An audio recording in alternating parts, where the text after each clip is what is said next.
Maybe. The broadcast is Looks live. like we're live. It says live. We need to do something here. This logo is covering part of Lena's face. How dare you? I can make it bigger if you want. Make sure this shows. It just means you are the brand. Oh, I am that important. That's We just understood. remove it for now, I guess. Oh? Should I move this way? Well, I mean, we could do that also. Well, now we can see your cat, so yes.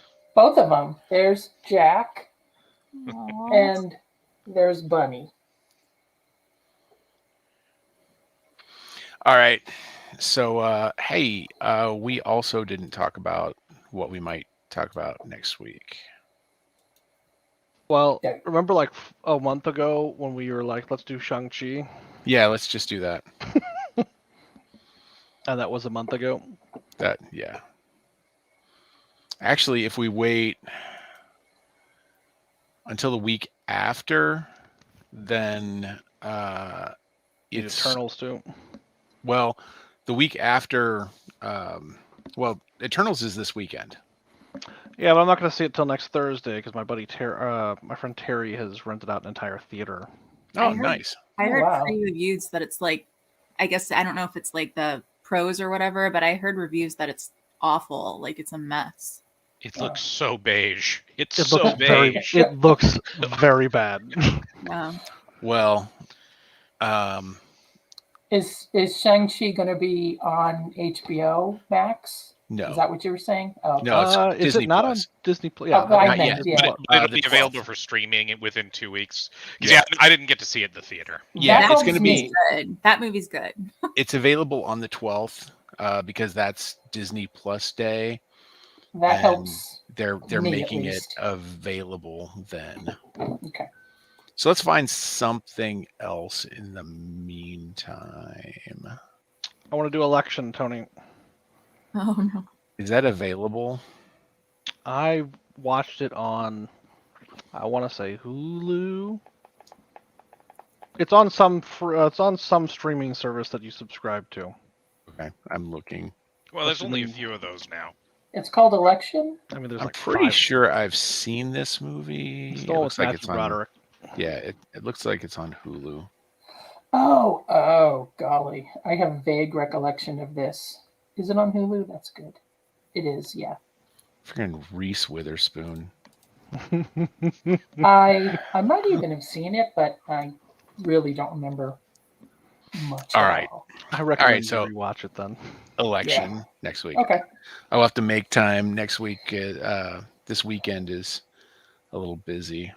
We're going to Murray to see Holden's play. Murray. Oh, cool. And before I forget, Eric, I believe you recommended to us that we listen to or we read Chuck Wendig's Wanderers. I believe you recommended that. Yeah. Yeah, I read it. Well, listen to it. Sure. Yeah, that was a good recommendation. And wow, it's hard to believe that was written pre-pandemic. Yeah, yes. a little intense, right? Yeah. Yeah, that's why I stopped reading it. I was like, fuck, this has been the last year. I don't want to deal with this. It does. I had some trouble with, even before the pandemic, just all the political ramifications of everything. There's a lot of, this is a little too close to real life right now. Mm-hmm. Yeah. But it's exceptionally well written. It really is. And I've added more of Chuck Wendig's stuff to my my wish list just to check him out later. Yeah, he just recently released a new one called The Book of Accidents, which I have not actually read yet. I picked it up, I started, but I have not gotten very far in it. But it's a lot more of small scale kind of mystery horror, about a family, basically. Okay. Yeah, I specifically I'm going to check out his Star Wars stuff. So it got a lot of mixed reviews. It got a lot of mixed reviews. but I thought the first book in the trilogy he wrote for Star Wars was a little rough. Like it felt like he was trying to find his footing in the universe. Mm. But the second and the third one especially, really he nails kind of what I consider to be the good parts of Star Wars. So Oh, good. Yeah, the only thing that I really remember about it when the first one came out was that people were all up in arms because was there a gay he made a character? gay character, and so Yeah. he's obviously an SJW panderer, ruining Star Right. Wars for all of us good nerds. Yep. That's what I remember. So, all right. Hey, this is Tony. Oh, am I next? Yeah. This is Helena. This is Lena. This is Eric. This is David. And we're the Backseat Producers. We've got a lot of people here tonight. So here's the fun thing about using Helena as your name here. You know how you've never called me David? Yeah. Yeah. I'm not calling you Helena. No, that's fine. Like, I didn't do it on purpose. It's fine to use my real name. It made me like log in through Facebook, which Oh, so you might be able to change that. Yeah. I'll call you Adam David. How's that?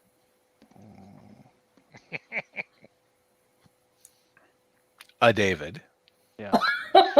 You know what? You just go initials, do ADP.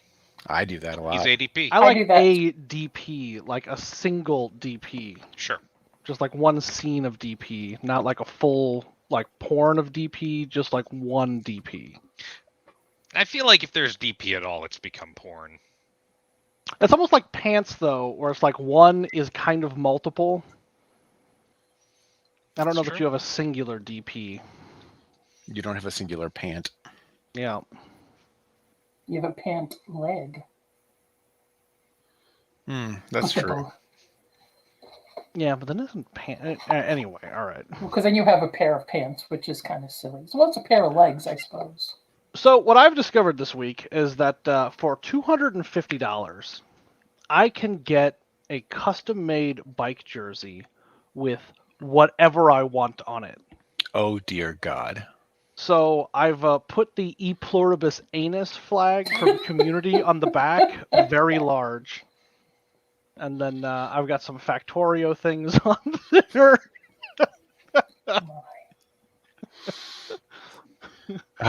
Okay. It will be worth every penny. I'm very excited for it to arrive. The magic of disposable income. Mm-hmm. Yep. Oh my, Yep. oh my, oh my. All right. Listen, So that or buy a new bike, and I do not need to spend $3,000 on a bike. those are expensive. Mm-hmm. I'll just sit on a couch for that much money. Yeah. Well, I set a deadline very of nice couch. December 15th for the triathlon. Oh yeah. Yep. So That's get about 6 weeks. yep. Oh, we lost Eric. I Eric guess he went got to go buy a offended. bike. Yeah. No, he fired up that jersey maker.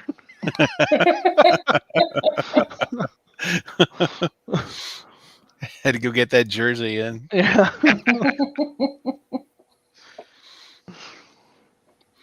All right. So tonight we're going to talk about Dune, the new one, part 1.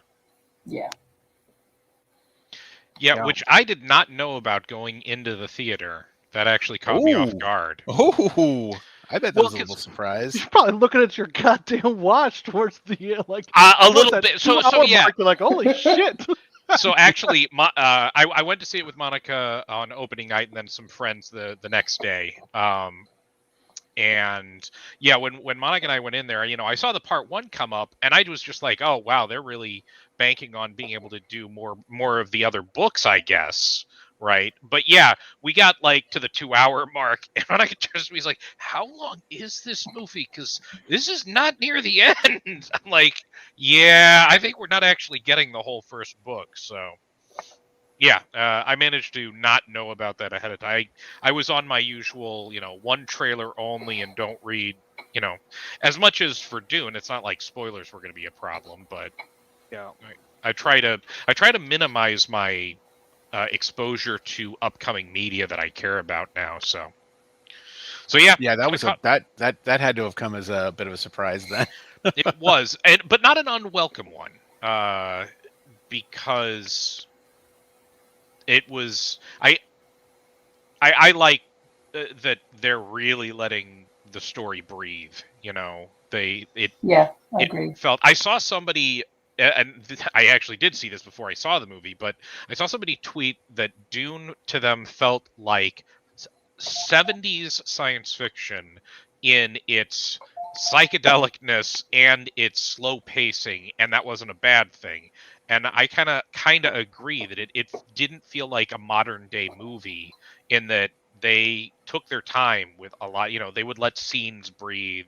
They would take long shots. It was a slower paced film, but since to me, atmosphere is the one strength that Dune really has, up, down, left, and right. That works. I thought it was a very atmospheric film. Okay, let's just get this out of the way right now. Yeah. David, what were your high level thoughts? I really liked the movie. I am really surprised to hear you say that. Mhm.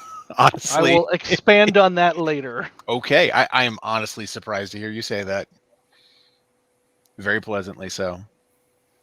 I think we've kind of got Eric's high and mid Yeah, level I thoughts. just went ahead and went right into it, so that's fine. Lena, I really liked it, and I wasn't sure going into it because I didn't like the original very much, with a few minor exceptions. But I honestly was ambivalent about it, but I really liked it.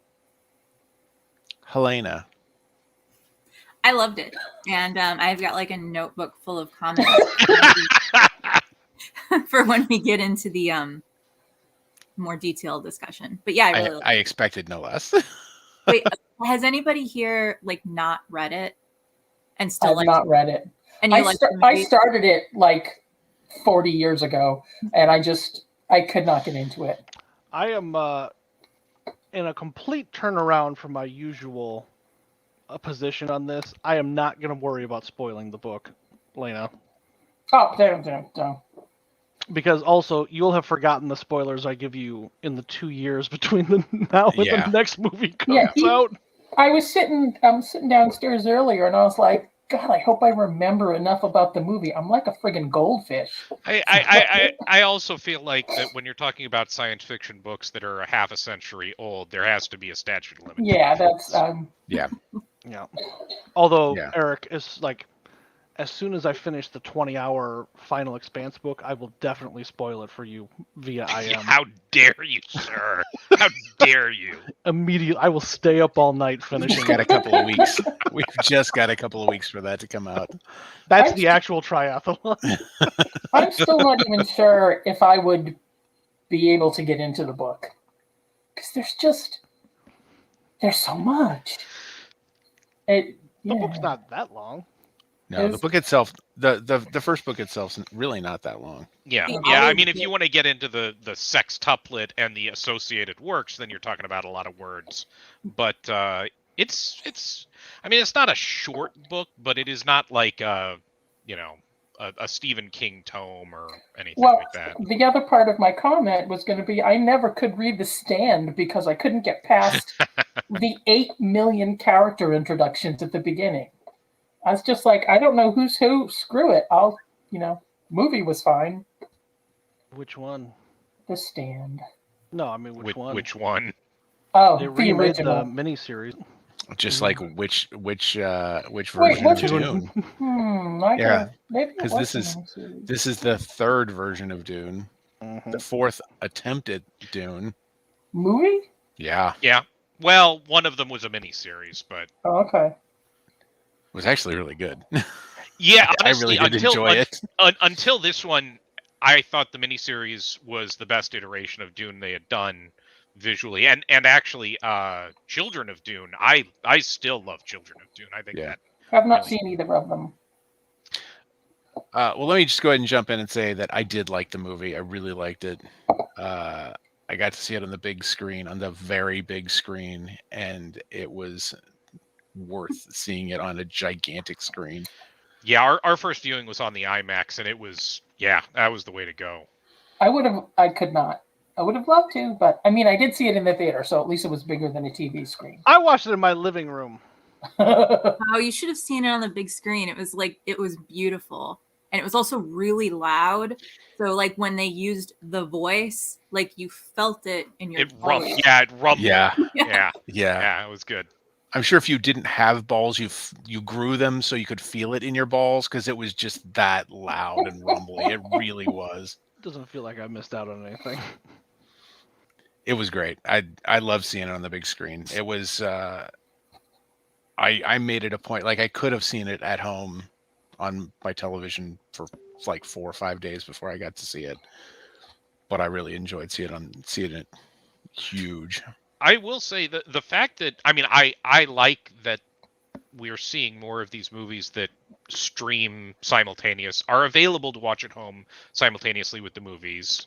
But it did concern me a little because when I got home from the first viewing, having now discovered that I only got half the first book, the first thing I did was go online. I was like, all right, well, how long do I got to friggin' wait for part 2? And I discovered it hadn't even been greenlit yet. Like, Yeah. so the fact that it was going to be a co-release on streaming, I was worried that, studios were going to be all like, well, did it really make theater money? Blah, blah, blah. No, they actually. Was it by Wednesday? I think. Actually, it was pretty quick. It was Monday or Tuesday because it had been announced before I saw it, and I saw it Tuesday just because I was cheap and paid $5 for the ultra screen to see it.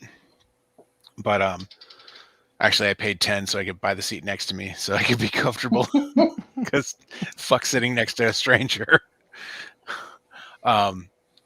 Yeah, they had already announced it though by the time I saw it that part 2 had been greenlit. So it might have been Tuesday.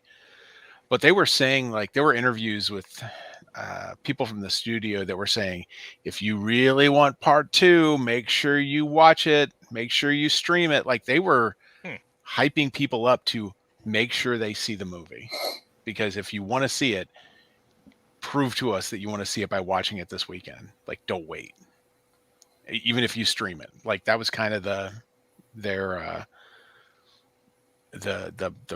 marketing gimmick, I guess they were going for. Just get out and see it however you're going to see it. It did really well at the theaters, though, didn't it? I guess I honestly haven't paid that much I attention. thought it did. Well, when Like we 200 went, million? we went Monday afternoon, like 4:15. We didn't see it on IMAX because I can't do that. We didn't see it on the big screen with the reclining chairs because that was $5 more.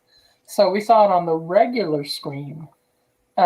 And there was 5 of us, Gretchen and the kids. Everyone wanted to see it. There were only 2 other people in that showing that we were at. Yeah, the showings we went to, the both showings I went to they weren't empty, but they definitely weren't packed. Like the IMAX was probably half full, and then the next day at like a super screen, whatever, it was probably a third full. But like, I just think that's the reality. That's still the reality right now. Yeah, I agree. Yeah, so 300 million. Yeah, I don't even remember if worldwide. that's good or not. worldwide since it Worldwide, released on the 300. 22nd.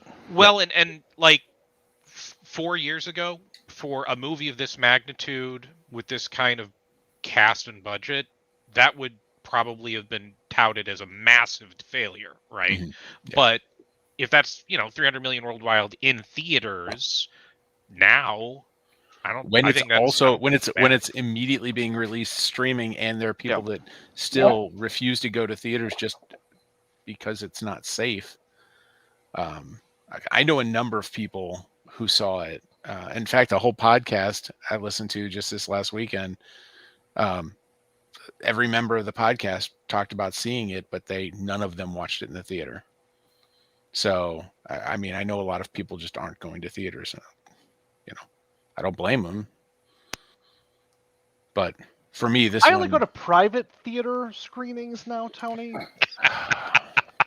That's how I saw Shang-Chi, too. It's nice to know you have standards. Oh, ADP. Oh. I mean, if you can swing that, sure. I mean, I'm not organizing it. I'm just getting invited. I'm on an A-list. That's pretty great.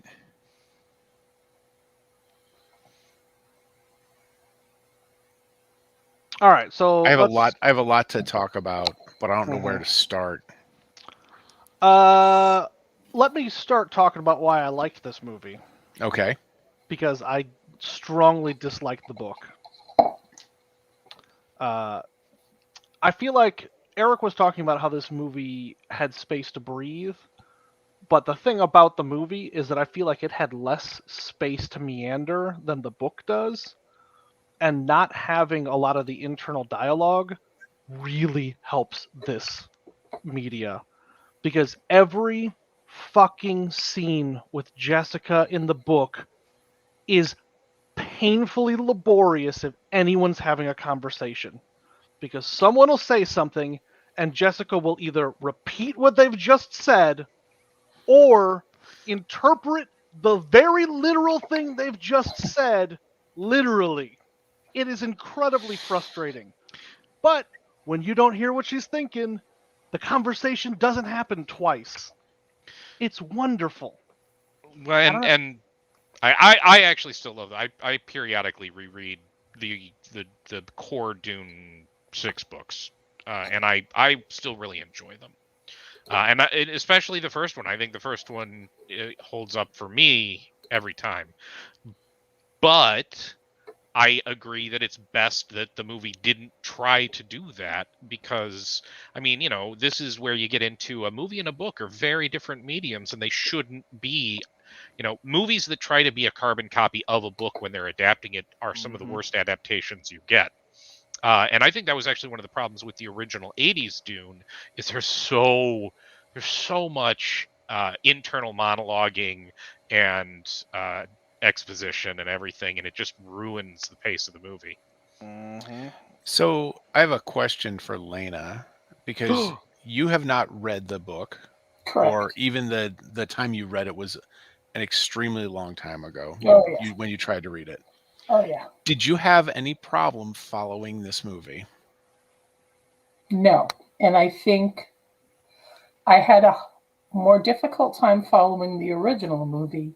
And I think the fact that this is part one is a really good thing, because there's just way too much. If you try and put everything together, you're just throwing way too much at me.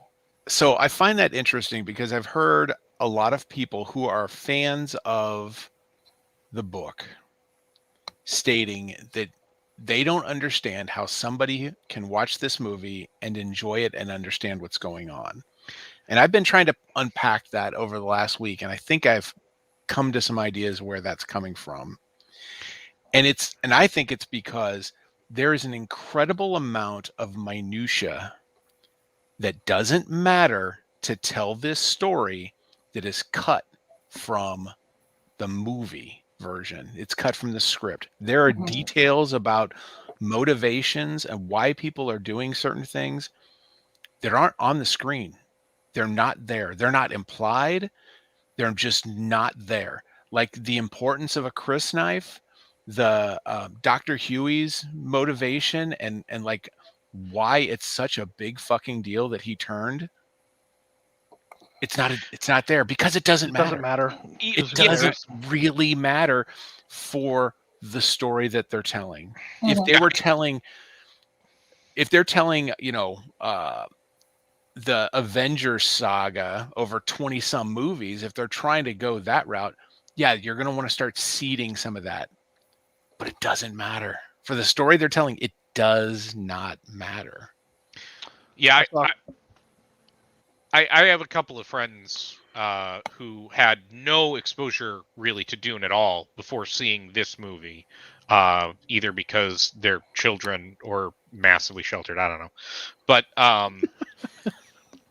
the none of them none of them had any problem following the movie, and that doesn't surprise me because I agree. That's what I came away with, Tony, was okay.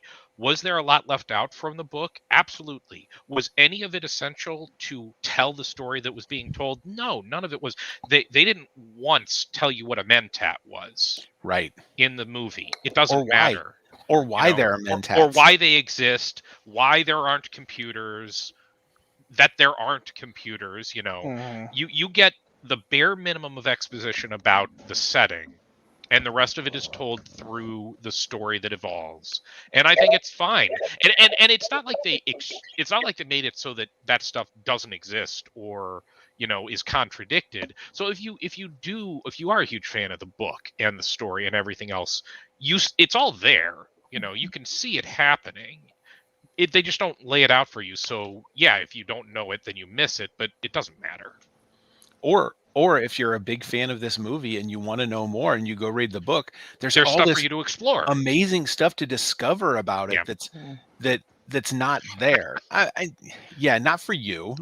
I mean, you won't get Jessica repeating every conversation, so you know exactly what's happening. Herbert wrote himself into a corner in this book, and he knew it.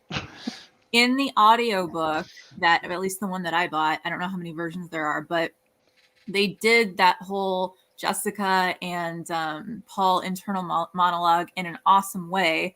And it gets kind of janky later because I think some of the voice actors must have been sick or something. But at least when they start the audiobook, whenever they say something out loud, it's a voice actor.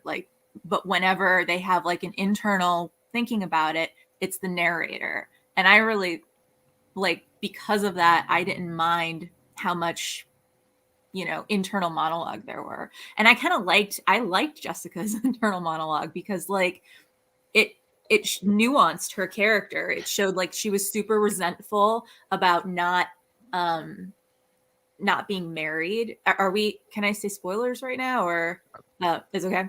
I mean, we're talking about a book that's 50 years old. Sure.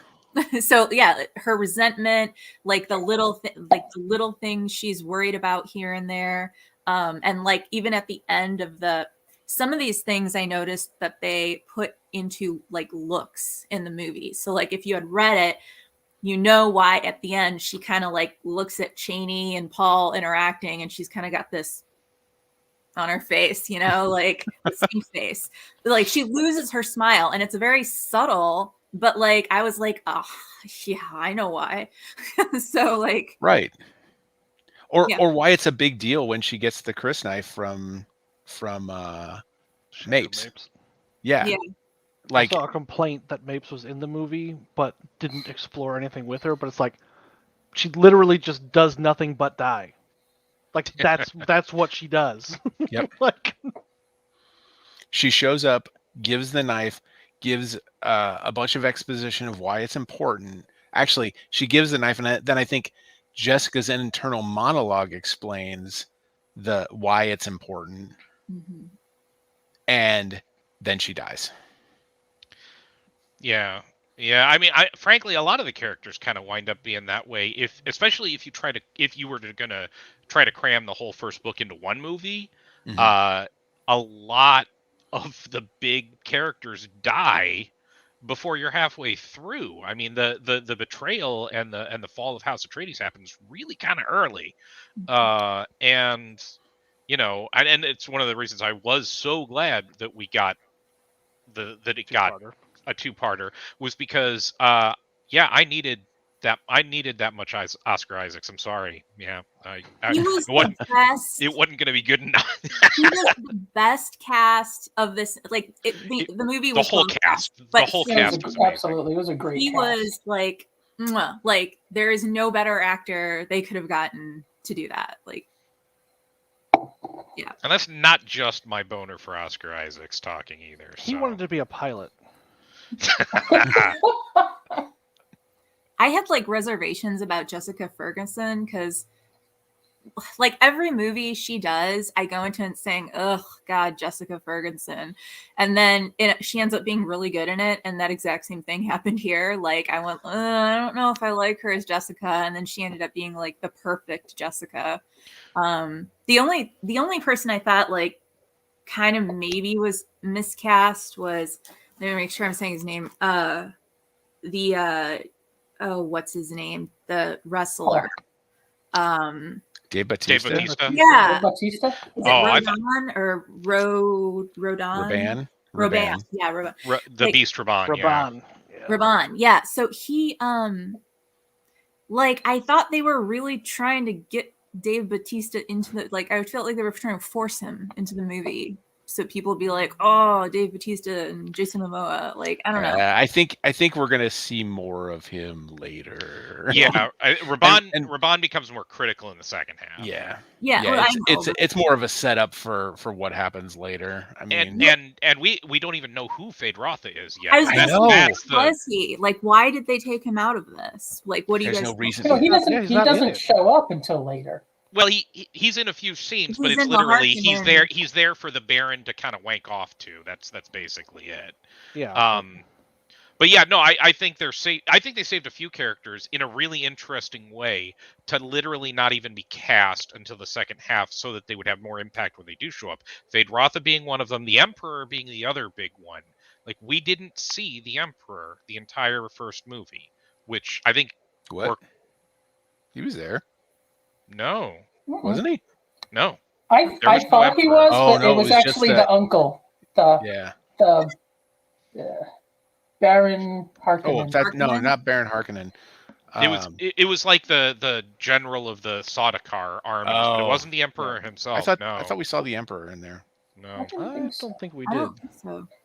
No, he's kind of this shadow. He's this massive off-camera presence that's hovering over the whole situation. But we're not going to get him until part 2, which I Gee, we've dig. never seen a movie where the Emperor didn't even show up in the first movie, even though he was mentioned. And then shows up don't in the sixth remember- and ninth movie. Dune is such a rip-off of Star Wars. I don't remember how big a part, although I feel like it was that Princess Aaliyah plays, because she's not even born yet. Oh, Alia, the Alia? Oh, okay. the Sister. his The sister. Yeah. Well, yeah, because Jessica, they did find out that Jessica's pregnant Yes. Yes. in this one, right? Yeah. Okay. Yep. That actress's name is Rebecca Ferguson. What did I call her? Jessica Jessica. Ferguson. Oh. I started looking at Jessica Ferguson. Yeah. Like, I don't even remember what this chick was in. The He was only, doing the same thing. Oh, Rebecca Ferguson. I don't know. I don't think I've seen any of the movies this chick has been She in. was awesome in Doctor Sleep. She was awesome in I don't know. I I can't saw remember. her in the Mission Impossible movies. Yeah, that. Yeah. I don't know if I've seen her in Oh. anything. Mm. The one that I was unsure of, just because of, is Timothy Chalamet. I've Oh, never yeah. seen him in I anything actually- before, and he's just this petite little. All the girls love him, and I was like, "Oh, is this gonna work?" And I don't know. That's exactly how he's described in the book, though. Like, I don't like him either, but that is a perfect Paul Atreides. Yeah, I think Yeah. he nailed Paul. Oh, no, I was, by the end of the movie, I was totally fine with him. I was like, I don't know who the boy is, but I He nailed Paul, and Jason Momoa as Duncan Idaho stole the friggin' movie. So. Yeah. Now I've seen Timothy Chalamet in Lady Bird and Call Me by Your Name, uh-huh. and he was great in those. Okay, I'd never. I mean, I knew the name, and the Mhm. Yeah, Little and face, his but I collaboration didn't with know Lil Nas X. Was there? I don't. No, that I was doing a "Call Me by Your Name" joke. Oh, yeah.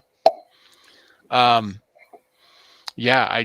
I thought Timothy Chalamet was a great Paul Atreides. Yeah, he's great. He's kind of a nerd. You don't think he's going to pull it out, but he can also see the future and is flawless in everything he does. So Because he's the Messiah. Yeah, I mean, great character. I read an article that talked about how he like wasn't good or bad. He was just kind of like an anti-hero because well, they went into some things in the second book which I haven't read yet, but the point was like he wasn't a clear-cut Messiah because of whatever's going to happen with the I have not read the second book, so I'm restricting all of my knowledge to the first book. I Oh, will restrict my knowledge to the first entire book, even though we're talking about half the book as a movie.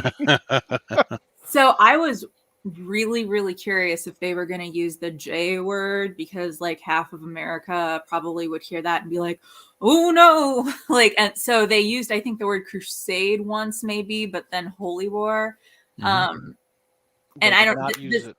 This is maybe a bad transition, but the other thing that I was wondering if they were going to put in this movie was Baron Harkonnen being a pedophile. And so instead of doing that, like he's a villain because he's a pedophile, they made them into like these otherworldly monsters. And I'm okay with removing the pedophile thing, but I don't like that the Harkonnens were pictured as almost like these Star Trek Borg villains or like too like otherworldly, not like that's in the books. Like, I mean, it is, but not. I didn't picture it as that much, like with the spine and everything. Like, well, I know he floats with suspenders because he's so fat, but like, Harkonnen, like that guy specifically was hurt. Do you want the backstory on that? Yeah, he's specifically cursed by the Bene Gesserit to be fat. Really? Yeah. Okay. Because he raped Jessica's mom. So they cursed him. But everybody from Giedi Prime, the Harkonnen world, is like hairless. Yeah, well, I felt like they just made it like so otherworldly, and it was like they were trying to make it overly scary. And I was like, I don't know, like I feel like with all the like scary otherworldly stuff they were doing, it kind of limited Skarsgård's, who is an awesome actor, his ability to have his acting shine through his character, if that makes sense. I could not understand a word that guy said. I just could not. I couldn't get it. I think and hope that we're going to see more of him in part 2, just based on the story. Mm-hmm. But yeah, that was a weird problem with the David Lynch's Dune, is where they made him, they kind of didn't do so much the pedophile thing, but the homosexual thing. So they made the, like, they put all this homosexual slant to Baron Harkonnen and like all the Harkonnens, and they're all evil. So it's like there's this weird messaging about how gay people are evil. And that's definitely in 1984. Right. Well, and that's definitely in the book. I mean, it is, but like I'm glad they distanced from that a little bit. It wasn't we still got the fat equals evil in there, but hey, we know it's true. It's all right. Should I go back and watch the Lynch? No. Okay. No. I about 3 weeks, a month ago, it was on, and I was like, man, I loved this movie when it came out. I did, like, legitimately, I adored this movie. Dune was just such a touch point thing for me when it came out. I was 13 years old though, and as a 13-year-old, like, watching this as a 50-year-old now, I watched this movie and was like, I can clearly see why 13-year-old Tony loved this movie. And this movie is hot garbage. It is bad. It's a mess. It's the pacing is all over the place. Like it's really long and slow. Like about the first hour of both of these movies are actually very similar in their pacing. And then all of a sudden it just kind of fast forwards for the next 45 minutes and then slows down again. And then within 15 minutes, like, the last half of the book happens, and like half an hour of a 2.5 hour long movie. It's like the pacing is just so weird. Then they add like this whole new range of superpowers to them with like The they sonic, have the voice guns. they have voice guns, which are like no part of any of the stories. It's just like they can use their voice, but it's not the weirding voice. It's they can use this weapon with their voice and like shoot sonic blasts for whatever. Yeah, it's really weird. They explain everything in long voiceovers, and like where this movie was, it gave room to breathe. The Lynch movie was similar, except all that dead air was just full of voiceovers. And exposition. Oh, and, so yeah. much exposition, like Dune, Arrakis, desert planet, like, and like it would just repeat over and over and over again. Though you very clearly heard the litany of fear multiple times, very clearly in Lynch's. Where this one, I don't think you could really clearly make it out at all. Yeah, Jessica said it twice. Yeah, But it was mumbled and under her breath. It was they Also, definitely it's long. they underplayed it a little bit. It's Yeah. long, and we only really give the a shit bad about the good 2 stanzas. Yeah. right. But in the Lynch movie, they just kept it showed up Beating a it. few times. Yeah. Yeah.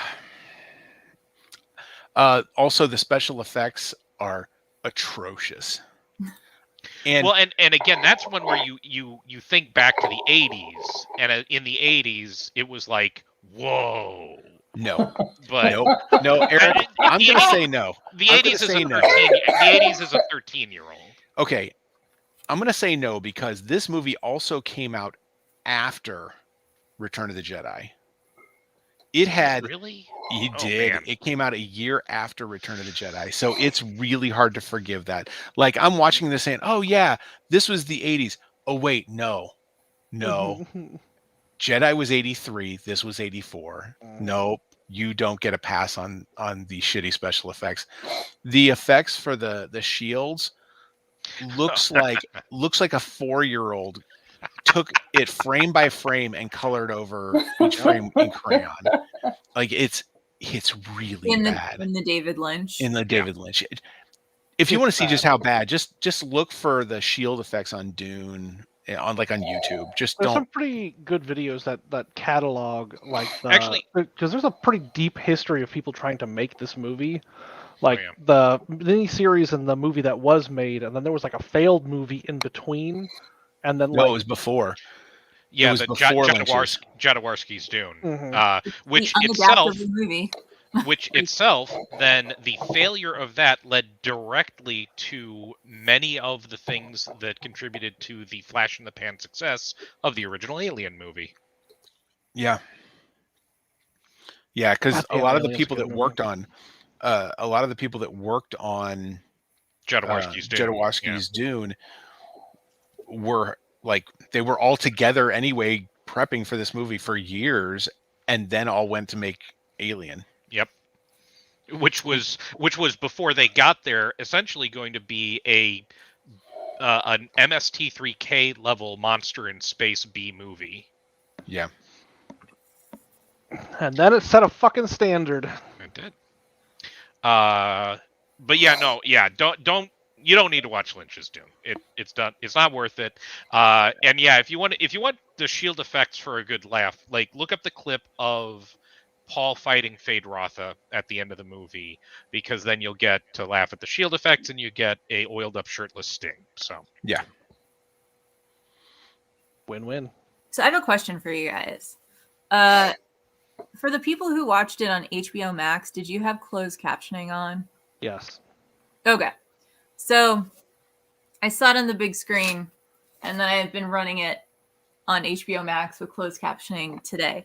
So at the very beginning, there's like before the WB water tower logo, there's like this really deep voice that says dreams are messages from the deep. And then so I was looking online, like, what was that? And I found only 2 like Reddit threads where people were totally convinced that it was Leto the Second tapping into his ancestral memories, and that the entirety of this movie was actually, like, when we get to, I guess, Children of Dune, like the entirety of this movie was just going to be Leto the Second tapping into his remembering it, right? But then, so I turn it on here and I put the closed captions on, and it says, "Man speaking Sardaukar." So what, like, help? Someone explain. What do you mean? Like, why was that featured so prominently before the WB water tower? Like why? Like, I have no idea. I think it was to jerk off the geeks. I mean, I don't know, and maybe we'll get an answer in part 2, or part 3, or yeah. well, okay. I mean, because his Villanueva's intent is to make 3 movies total. 3? Mm-hmm. The second one is going to be the second half of the book. The third one is going to be children. Or Heretics and Children, or no. Was it Heretics? No, Messiah. Dune What's the third Messiah, book? Dune Messiah and Children. You kind of have to pair them together He's because gonna put both apparently of them. he's skipping Messiah, really, or maybe just cherry picking. I mean, yeah, you've got to at least throw in some, and then this happened, or Children of Dune becomes incomprehensible. So, Eric, like, when you heard that, you're probably the biggest Dune fan here. When The you biggest heard Dune nerd, sure, okay. when you heard that, like, what did your geek radar say? I mean, honestly, it didn't really mean that much to me. It just kind of felt like we're gonna really dial up the kind of spooky prophecy nature of which is a central theme of the story, obviously. But yeah, it didn't mean anything specific to me. And I do remember noticing it both times I saw it, and kind of the first time actually it caught me off guard because it was like you said, before the water tower. It So I was like, rattled the wait, space. are we getting another preview, or is this the movie now? But then the second time I realized, okay, no, that's part of the movie. But yeah, it's not. It didn't mean anything specific to me. Okay. I was just, Interesting that it's labeled as Sardaukar in the closed caption. I know, yeah. There were a couple places where that was the case, but it was in the English. What? Oh, where it said Sardaukar, but Yeah, where it says in Sardaukar, but was in English. I mean, they're very growly, but Yeah. I don't know. That's weird. They captioned some of the speech, though, didn't they? Am I remembering that right? In the Sardaukar speech? When they're on Salusa Secundus, I think. That's where the Sardaukar are from, right? That's yeah, where the Sardaukar training world. I don't remember. The Space Marine death world that they're all from. So Yes. Yeah. in that scene, there's that guy, like, standing on the pylon who's Like like chanting, doing the chant. right? That's not captioned. So No, like, yeah.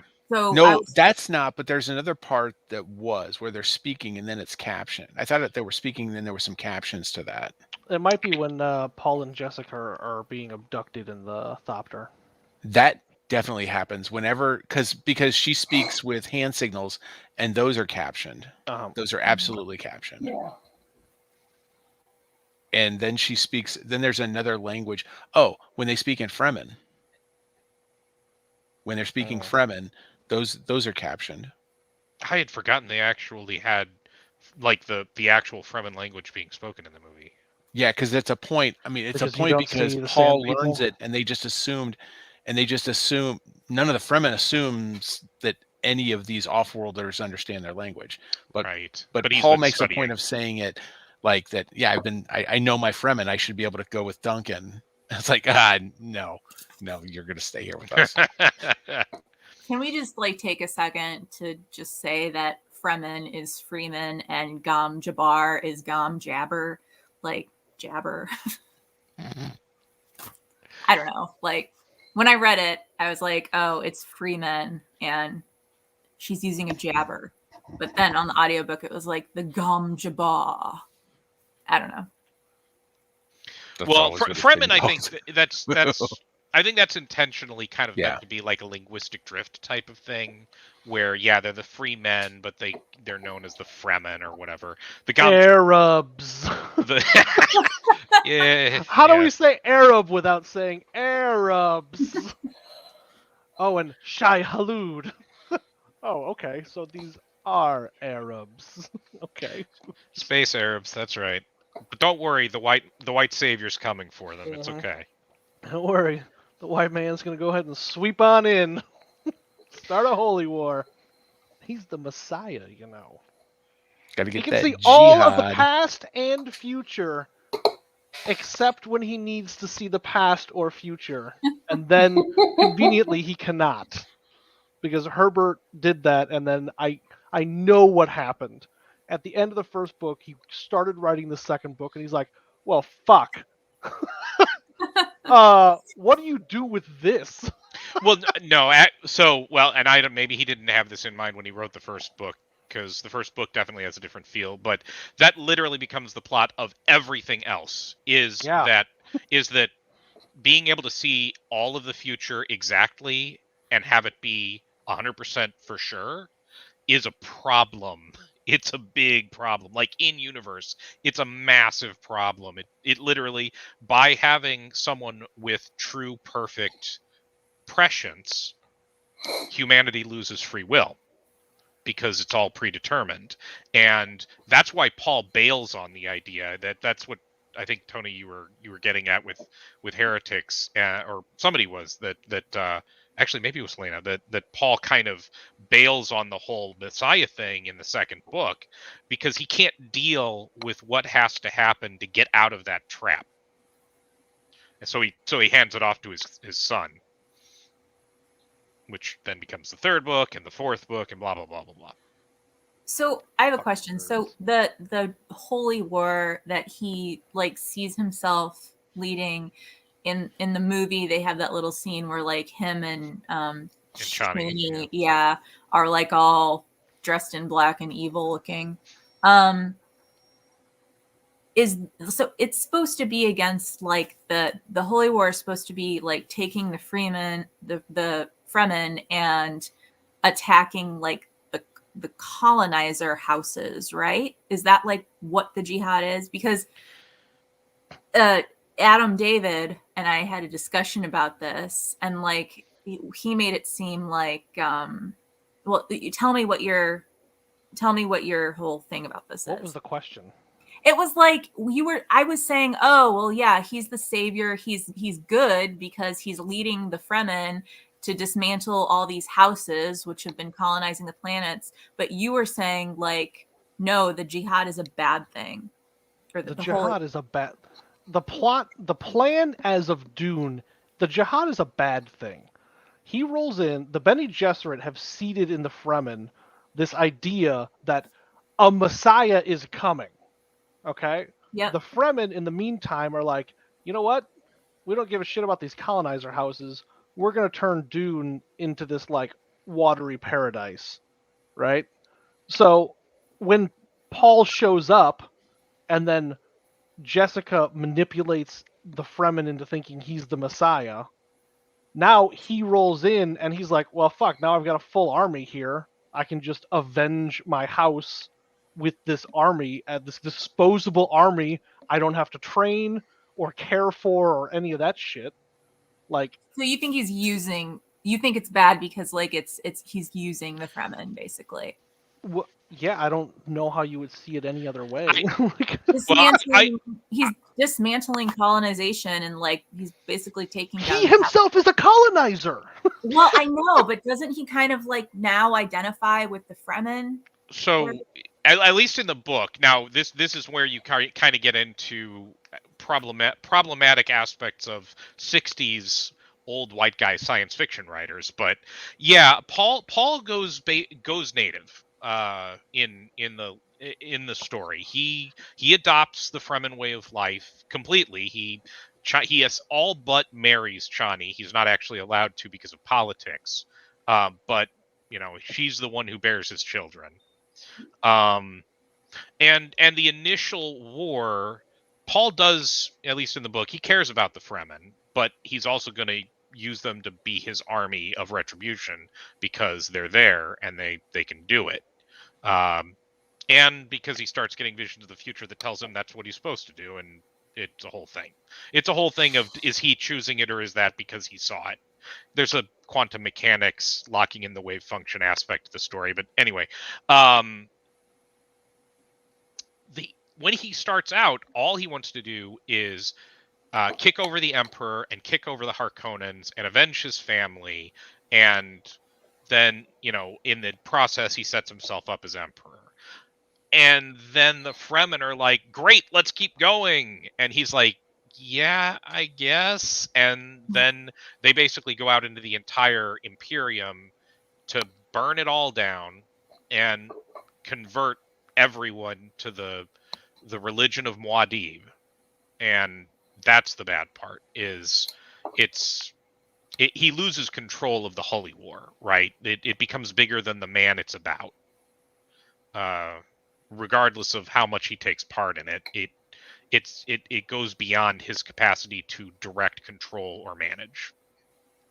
And so, billions and billions and billions die. When is that played out in the is that played out in the Messiah or Children of Dune? The jihad largely takes place between Dune and Dune Messiah and throughout Dune Messiah. Yeah, that's basically the jihad plot. And then Children of Dune is kind of the repercussions of that once his kids are grown up. Well, grown up in terms of being like teenagers, but and the repercussions of Alia, which is extremely tragic, and I think one of the most interesting character arcs of the whole series is the Alia stuff. So I really do hope this guy gets to make all three of his movies, because that's good stuff. And I can understand him wanting to stop there, because after that you get into God Emperor of Dune, and the main character's a giant worm person, and it gets kind of weird. I never got that far. It gets pretty weird. Tony dipped at the giant worm monster. No, I think and that's fire. I think I own a copy of God Emperor. I just never read it. Like I don't know if I finished the third book. Like, it's been a while since I read those, but I've gone back and consumed the audiobook of the first one, and I'll probably get through a couple more, because the audiobooks are a little bit easier to get through.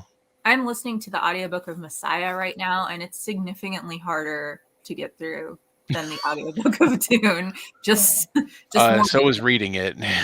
Yeah, so was reading it. All right, so another thing I found interesting was, and can really only speak to this because of having recently seen the Lynch version, but they go to great lengths for him to point out that, hey, there's this sand mouse kangaroo thing that you guys have. What's that called? The thing is in the movie, you don't see it. It's not there. In the Lynch movie? No, it's not there. That's awesome. There's this whole thing about, oh, you have this thing. What's that called? And she tells him it's Muad'Dib. And that's how he gets his name. Like there's this whole huge thing in the Lynch version. It's not here. It's not in this movie. But the mouse is. Okay. The kangaroo mouse thing is. That little mouse thing was there. That's there, but Okay. None of that explanation and the point of why it's there. Like, and I think that's one of the things that's kind of breaking the brains of some of the people who say you can't possibly understand this movie. The purists. And I can see it, because, like, yeah, there are things that are just not there. There are things that don't matter, but they're just not there. There are all these really interesting Easter eggs, but that's really all they are, and that's all they need to be to tell this story. Yeah, I think that's a great way to do it, honestly, because it doesn't clog up the movie, but it's there. So if you're a big nerd about it, or you're just a big fan about it, you can go, "Oh, I know what that is. Oh, I know what that is. Oh, I get what's happening here." Yeah, you And can it just doesn't. be the And Leonardo DiCaprio meme. yeah, Yeah, right. But also you can have the actors give a little more, like Melina said, where Jessica has that look on her face at the end. It's like, oh, I'm pissed off for a reason. I've got stank face for a reason. All right, it's not spelled out for you at this point in the movie, Zendaya was in but it so should much of be, the marketing of this goddamn movie, and she was in it for 3 minutes. So which there is is a whole article that like pooled reviews from like children basically who are fans of Chalamet and Zendaya, and like their biggest criticism of this movie is like, oh my god, Zendaya has like less lines in this movie than the narrator, or yeah, I don't know, like whatever. Like there are kids that are angry because they wanted it to be like a Chalamet Zendaya romance. well, they're gonna well, get that they're in the going to get next one. that, So, unfortunately. Yeah. yeah. We're sort of gonna get that in the next one. Yeah. Luke said Yeah, if I was. Sting if Sting yeah. isn't in a diaper, I'm out. Why do you think 19-year-old me saw it? That's Yeah. exactly why I saw it. So I'm honestly very glad that Zendaya was only in that much of the movie. That was a perfect amount for her to be in this movie. And she's great. I love Zendaya. But yeah, I don't. this- I I honestly don't. I don't think she's that good of an actor. You didn't like her in Ugh. Spider-Man? I think she is passable in Spider-Man. Dang, I've also Tony. seen her. I've also seen her in a lot of the Disney Channel stuff that she's been in, because I have a child that watched a lot of that stuff. You can't judge And- on that. Have know you seen what? her in Euphoria? No, Mm, no she's interest. Good in But- Wasn't she in The oh, Greatest she's good in Showman? Euphoria. I did not Okay. watch that. If she was, I didn't watch it. That's a good movie, Tony. You No, should it watch was not. I saw a few Really? minutes of it. It was not. I did Oh, not like yeah, it. it's Oh, that good. looked dreadful. No, her acting talent hasn't changed from her Disney Channel days to her Marvel stuff like that. Just it's all I at about like. the same level. I haven't seen Euphoria, so I can't speak to it. She also wasn't in enough of this movie Oh yeah, for for it to sure. matter. For it to matter to see if she was a capable talent in it. There's just nothing there. Sure, and I was gonna say I like her. You don't like musicals. Well, I don't like musicals. and that's a problem for you. You're gonna have to don't. address. But I don't. Well, it is because I have a kid in theater, but and I will yeah, that's watch. gonna be an issue. You know what? I watch every performance he's in. I don't necessarily care for the musicals, but You I just don't have hate to every appreciate. second of it. This fucking kid unless makes he's me on the come to this screen. musical Unless again. he's on the stage.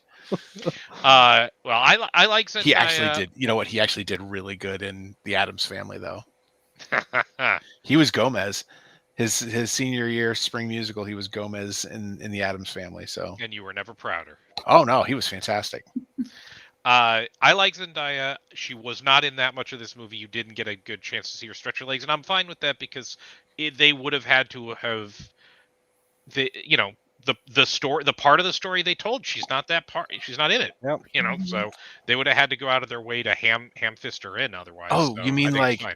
you mean like tell me of your homeworld, Usul, over and over and over and over again, because you heard that more from that character, like that. Most of Chani's lines were that line in Paul's flash forwards through the first third to half of the Lynch Dune. Like there so many flash forwards, and it was and a lot of spoken words in the flash forwards too. It wasn't quite like they portrayed it in this. Where you just kind of get dreamlike shots. Right? Yeah. Yeah. Did anybody else think Arakeen looked really fucking boring? Who? Arakeen was the city on Oh. Arrakis. So Like, I will say, when they first panned over it in the ornithopter, I was like, "Wow, that is different," because Yeah. it's very closed. It's all very flat, square buildings with tiny little narrow alleyways between them. And I thought about it afterwards, like, well, I could see where that's the city that would get built in a place Sure. like this, but But visually, it's yeah, I mean, in this movie, that is definitely mostly about the visuals. That's the city you produce. Christ. Oh, Lord. I did like yes, thanks Luke. The design aesthetic of Arakeen, that the taller buildings looked pyramidish, and I thought that was interesting for like yeah, I started thinking about like the logistics of having straight up and down buildings in a desert, and how they can kind of push the sand off with the slope shape of some of the larger buildings. I don't know if that was their reasoning for it, but I mean, Or it told a good he's just doing a story. little throwback to Blade Runner. I think very well could be that too. Question for Eric. We have a question for Eric coming from Luke. Oh boy, here we go. Did you find the junta? I told you, Luke. I discovered that the real junta was the friends we made along the way. So that's all we needed. Yeah, Arakeen visually was weird. Like, I got why they did it, and the pyramid stuff was neat, but it was weird. But I mean, if that was a downside to the aesthetics, like, it was the only one, because the desert work, the design of the sandworms, and especially like or the ornithopters were. I loved what they did with the ornithopters, Those and were then really cool. the actual like ships, the space and planetary ships. Did this Dune exists on a crazy scale, like an absolutely insane scale. That's always been one of the things that it's tried to be. It's 10,000 years in the future, and there's been an emperor for 10,000 years. The humanity is spread out across multiple galaxies. These, the navigator ships are these just enormous cylinders that hold fleets of other ships inside of them. And man, the movie just knocked all of the visuals on that stuff out of the park. I thought that was, like I said, the atmosphere was what I most wanted to get out of the movie, and I got every bit of it that I could have asked for. It was a gorgeous movie. I mean, maybe not quite as good looking as the Lynch Dune, but I didn't get a belabored amount of personal shield discussion because lasers make them explode, which I heard a million times in the book. Yeah, and fuck, in the Lynch, we get it. yeah. Fuck, we get it. I was a little disappointed that Gurney didn't play his. What does he play? Like a balalaika or something? I was sad he didn't. I think he plays a song in the beginning of book 1 somewhere, and they just kind of like laughed it off with, "Oh, Gurney, I was hoping for a tune," or something like that. Yeah. But I really like his character in the book. Like his character, I feel like is nuanced. Like he notices a lot. He's like really good at noticing things. He sings and he plays this instrument. So like it kind of separates him from Duncan Idaho, because Duncan Idaho is like the fighter. But like here, I feel like they were kind of conflated. Like he was just like, "Yep, I'm here because Duncan had to go, to Arrakis ahead of time." So I feel like I'm the other martial guy. Yeah, I kind of like feel like they took out some of the cooler elements of Gurney's character. Maybe they'll throw them in the next part. I don't need to see Josh Brolin sing. I absolutely need to see Josh Brolin play a mandolin and sing. Yeah, actually, that's a good point, and one I'm not sure about is some of the characters that do survive the attack on House Atreides in the book. In other adaptations, sometimes they just have them get killed off in that, and they were real unclear with most of them in this case. Like Mhm. we saw Duncan Idaho die, we know Leto dies, but we didn't actually see Thufir Hawat die, and in the book he survives and in fact goes to work for the Harkonnens. Um, And that happens and in the Lynch movie too. Right. But I think in the miniseries, he just kind of dies as part of the attack. Like he's not in it after that. And Gurney survives the attack as well. Though I don't even remember how, honestly. And neither of them, like we didn't see what happened to them. We saw Gurney leading the charge out in the open, but that was it. So I thought Duncan survived too. Because Duncan- he ends up dueling Fade Routha at some point. Duncan? No, And then Duncan. Fade- Duncan dies defending the door. Who the Yeah. fuck? Someone gets into a duel with Fade Routha. Well, Paul. Paul. Okay, but not Paul. Like in the middle of the book, Fade Routha gets into a duel with like a Coliseum and a gladiator thing. Oh, I think it's I Oh. think it's just like one of the other Harkonnen cousins. No, No, it's a- no. It's an that's Atreides. It's an unnamed Atreides soldier. Oh, Yeah. okay. And because they said that, like the Atreides soldier, like, I think he might have had a name, but like the point was he was killable. He wasn't like a main named character, but yeah, And he was a way to show off that Fade Routha was a badass, yeah, I mean, which but could very well be cheats in how the they whole thing, introduce so- him in the second movie. yeah. Well, also that fight was like rigged, but I guess he is a badass. I wonder who's gonna play him. Ah, Like, That's- who do you think? Like, what would your fantasy draft be to play? Is he going to be wearing the metal diaper? Because then I vote for Tom Hardy. Oh, Tom Hardy's another one that's not a great actor. But he's so cute. Yeah. I mean, I guess if you like bulldogs that look like they were chiseled out of concrete. I don't know. There's something about his face that I like. And I don't That it know was what it is, but I crafted with understand- sandpaper and a I chisel. It's understand what not. you're saying. Don't be hating. He looks like he just came out of a mine and somebody just hosed him off, like You from ever the see the man's 40s. lips? Yeah, They're he has good lips. incredible. And, like, I kind of like the way he's like this part of his eyes kind of like Yeah. are pointed down. You know what I'm talking. You know what I'm talking about, Lena. Oh God, yeah. Oh yeah. 3 years ago, I think, when Gretchen made my birthday cake, she got a picture, printed a color picture of Tom Hardy, taped it to a Ken doll, and then had it busting out of my cake. My That is birthday cake. Best cake ever.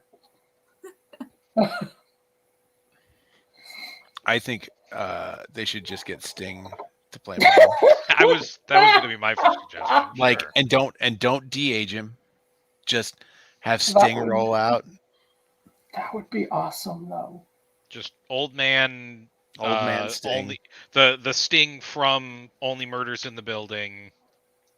I need to see that. I haven't seen that one yet either. I've been a couple friends have told me that it's really good. It's really good. It's really good. What? And Sting what is is? in it. I Only did not Murders know in the that. Building. It's like a short series on, I'm going to say Hulu? Hulu. Hulu. It's on Hulu. It's a comedy murder mystery with that's made by Steve Martin and Is Martin Short in it? Martin Short. Martin That's Short and Selena Gomez. And Selena Gomez is the Oh. other star in it. Yeah, Yeah, and they all come together because they're fans of they're- true crime podcasts. Yeah. And they're investigating a murder. Yeah. So they Alright, decided to this start sounds- their own podcast. I haven't seen it yet, but I'm well aware of it. Okay. Did just finish Squid Game though. Not so too long ago. good. That was so good. I have some breaking news. Aaron Rodgers was secretly unvaccinated and has now tested positive for COVID. And lied Oh. about it to the NFL. Like, What a fucking tool. it's because it's all Shailene Woodley. God, I hate her so much. I doubt it's all her. I don't think it's all her. I think have a maybe, feeling he's I think just maybe that much some of of a it's moron. him. Wait, you don't what? I don't think it's all her. No, I think like, he's just a moron. he was cool before, and then all of a sudden, like, he fiance's up this anti-vaxxer chick who suns her vagina when she has a cold and literally eats clay every single day, and like that's so basically Aaron Rodgers like went to her doctor and got these supplements to boost his immune system, and then he told the NFL, yes, I've been immunized because his immune system has been boosted. God, she's just like leading Well, him. if he did say immunized, that's not the same as vaccinated. So it's not technically a lie. They ask him, have you been vaccinated? And he says, I've been immunized. So they should have right there. Okay, well, that's not a lie. Somebody should have been suspicious at his wordplay at this point, especially with the presence of Shailene in his life. She's gonna lead him on a path of total destruction. Yeah, and to think, he could have married Olivia Munn. Dude, Olivia Munn, like, was sleeping with John Mulaney, caused John Mulaney to, like, get a divorce and have a nervous breakdown, and then she got pregnant, like, within the first 3 months of their dating. And so basically John Mulaney's life is ruined now. Yeah. Speaking of, Big Mouth comes out on Friday. Oh, fuck. And I'm leaving on Saturday. Wait. Where are you going? Murray, Kentucky. Oh, For the weekend. That's where Holden's going to school. Okay, I got it. This is play week for him. His first performance is tomorrow. Gretchen's going to be out of town. I may have to watch it in secrecy. That's a good thing you're not telling everybody on the internet. Oh, It's not like you won't watch it again. I go 7 or 8 times. I started rewatching it today just in preparation of Friday.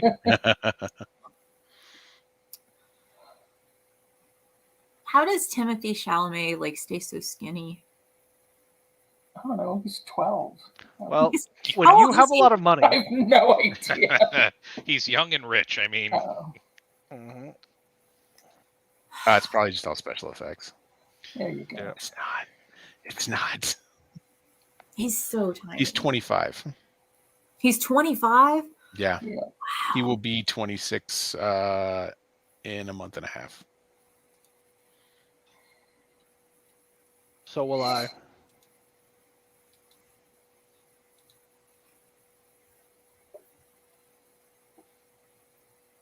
We're all just gonna let that go. Yep. Let me check my notes.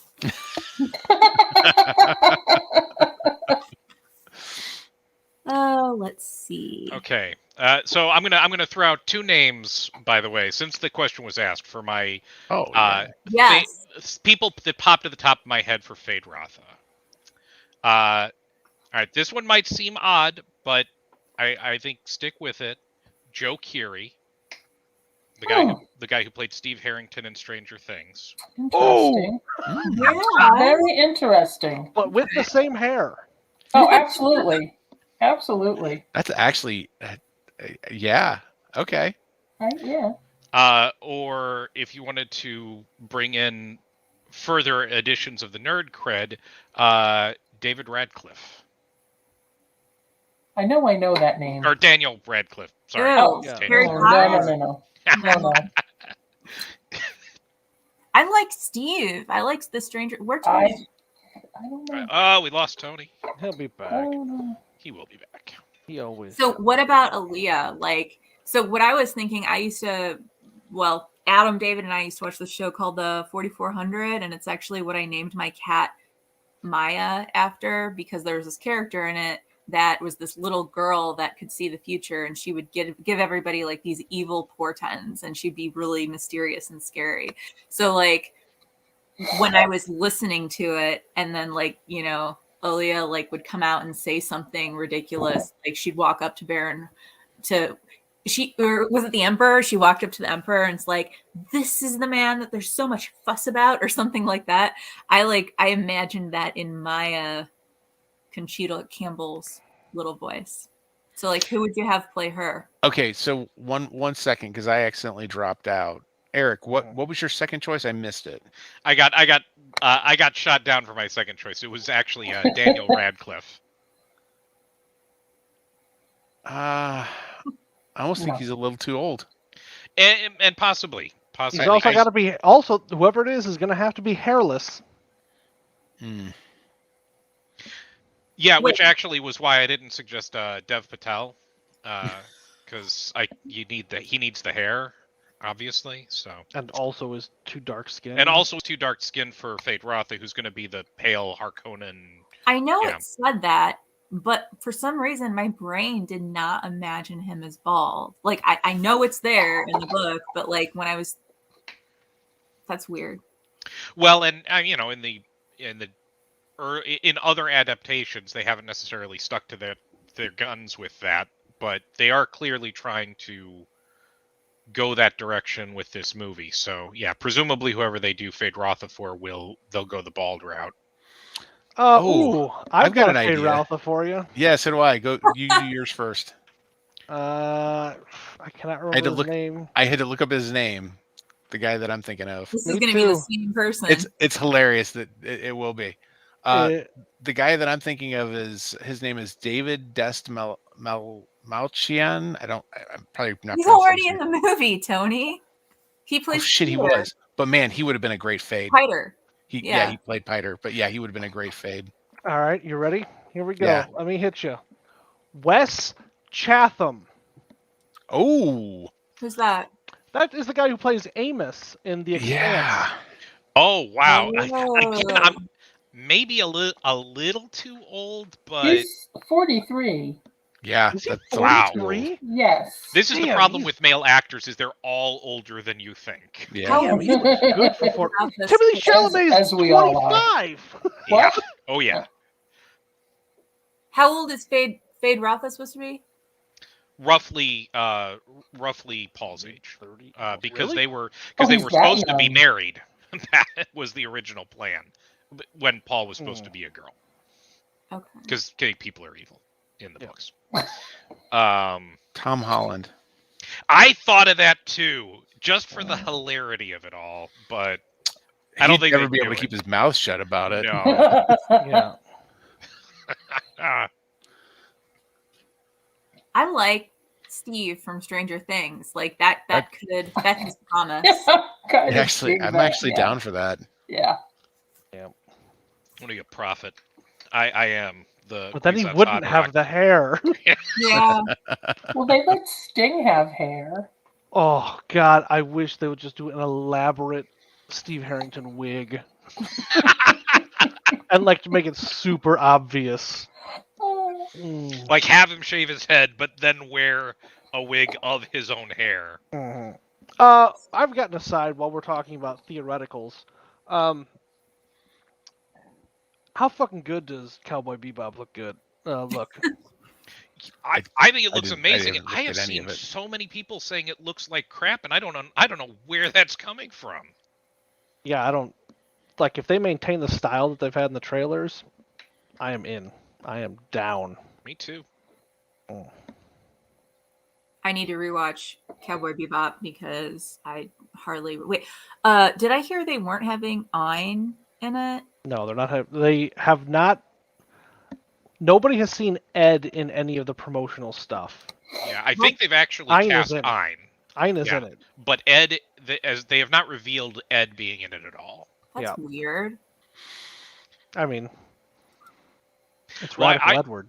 I also heard that this is only going to be like the first half of the anime, and Ed shows up pretty late compared to the rest of the characters, so it might just be not in this.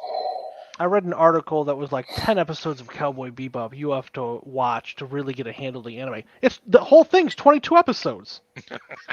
That's half the show. Is it 22 episodes, David? I feel like. Are we sure about that? Have we watched it before? We have. We binged it straight through. In one sitting? It's so good. Yeah. Yeah, that's going to be great. We haven't recorded in a while, so I gotta get out all my, like, miscellany.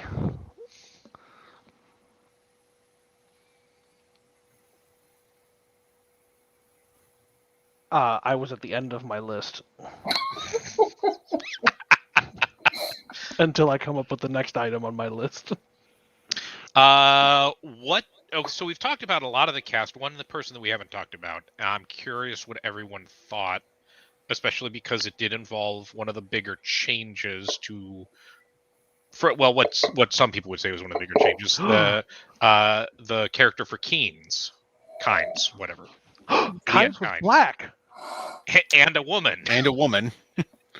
That's new in both counts. I think the reason they I don't made see gender. her or him a woman is so there's more heartbreak when you find out the familial relation to Cheney, because it'll be more gushy to lose a mom than it is to lose a dad.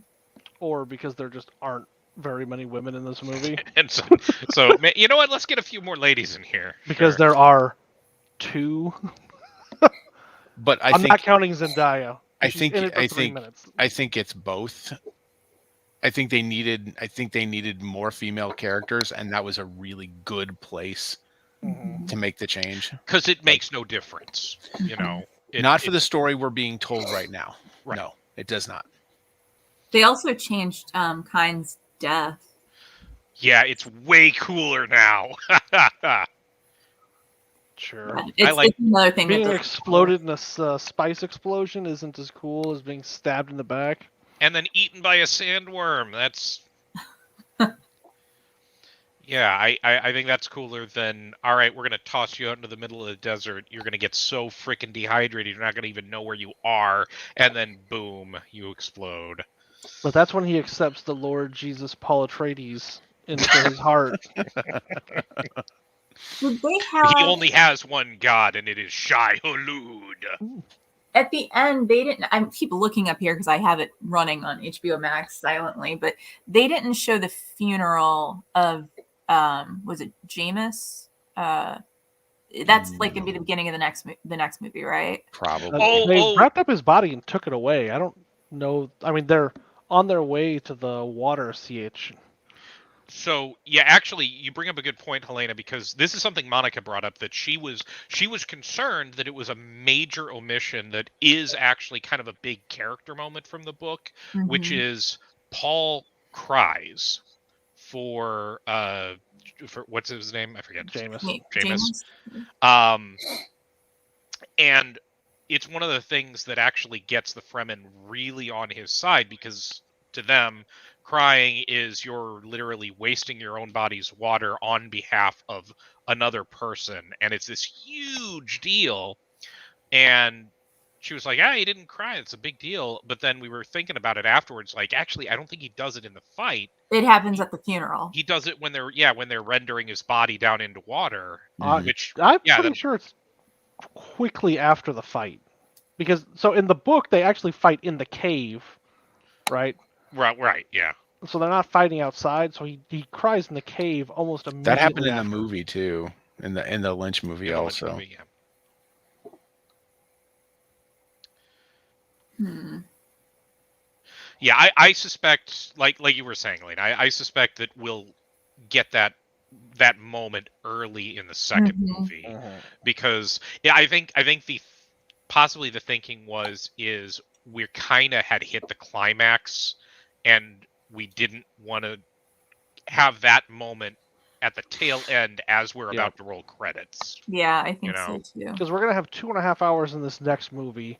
We got to do something with it, right? Some of that's gonna have to be winning the Fremen over. Yeah. Did we see his widow, Hannah? Because she's in the IMDb on the cast for this movie, but I don't remember seeing her at the end of the movie. I mean, she might have been one of the Fremen in a bodysuit, But there were a number of Fremen there around. Yeah. Have we talked about Jessica being scared the whole damn film? I do dislike Jessica intensely. But I was happy that we omitted the plot where Leto's like, I'm going to make it seem like I suspect Jessica of treachery. Oh, yeah. And then, for a reason that doesn't make much sense. But the entire intricate plot of the betrayal doesn't make much fucking sense either. So Well, that's definitely one of those things they omitted that some purists are complaining about and being like, "Oh, you don't understand the movie," and it's like, it's fine, you don't need makes it. no difference It's whatsoever. you know what? It's a change to the story that was rendered possible by the medium, and you didn't lose anything from it. It doesn't change the heart of the story. There are details that aren't the same or aren't there. But they also don't matter for the story they're telling. It's like getting rid of the squid monster at the end of Watchmen. This is better. This is Yeah. better because the squid monster was dumb. It wasn't. No, the squid monster wasn't dumb. I feel like this is an old argument I'm hearing now. For the graphic novel, for the comic book, it made perfect sense. There were things they should have cut from the movie because they don't make as much sense because they're not needed anymore. We needed that dong. You didn't need Bubastis though. The whole point of that character, the whole you point of didn't need showing him early Bubastis. on was showing that that he was doing genetic experiments and creating life. You didn't need that because it doesn't pay off later. Not the way it Pays does off with to the be squid monster at the sad. end.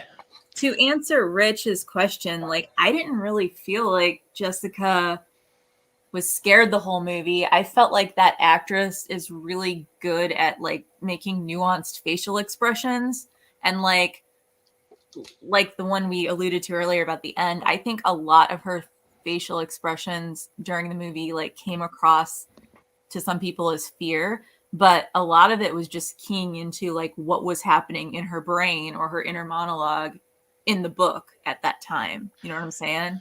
Yeah, I will say, when I came out of the theater, I actually kind of felt like Rich, where it felt to me like Jessica was, I don't know, almost emoting too much for too much of the movie compared to, she's supposed to be this character with Bene Gesserit training. She's supposed to have a lot of control, and she's not a full Bene Gesserit, but like she looks like she's freaking out multiple times.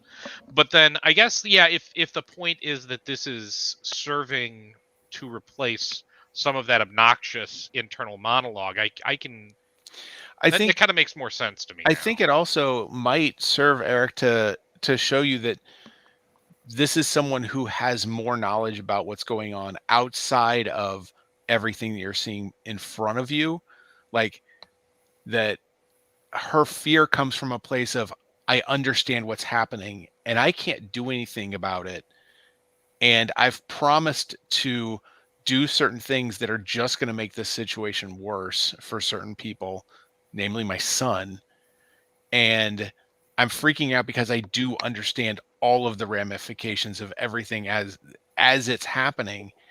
I think that may have been just I think that the character was portrayed as being fearful, not just, I don't think just because of the looks on her face, but because every situation she was in, she was worried about Paul or Leto, or it was she was, all of her motivations seemed to be from fear. So I understand exactly what Rich is talking about, but I didn't see it as, I didn't have a problem with it. I didn't find it weird.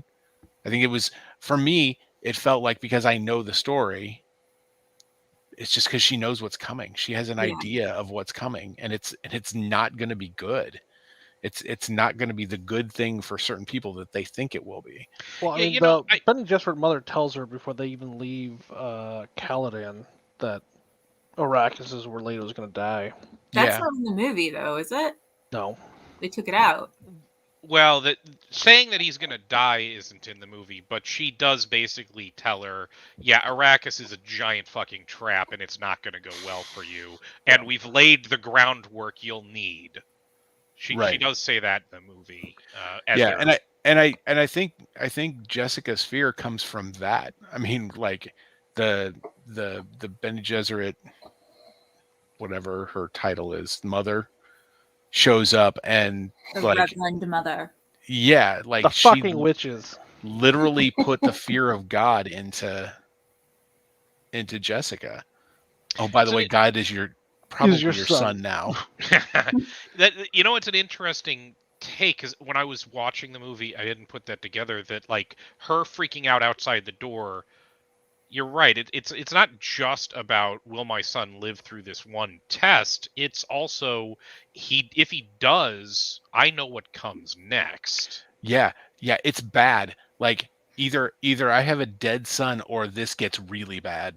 Mhm. Like those are the No good options. nope, nope.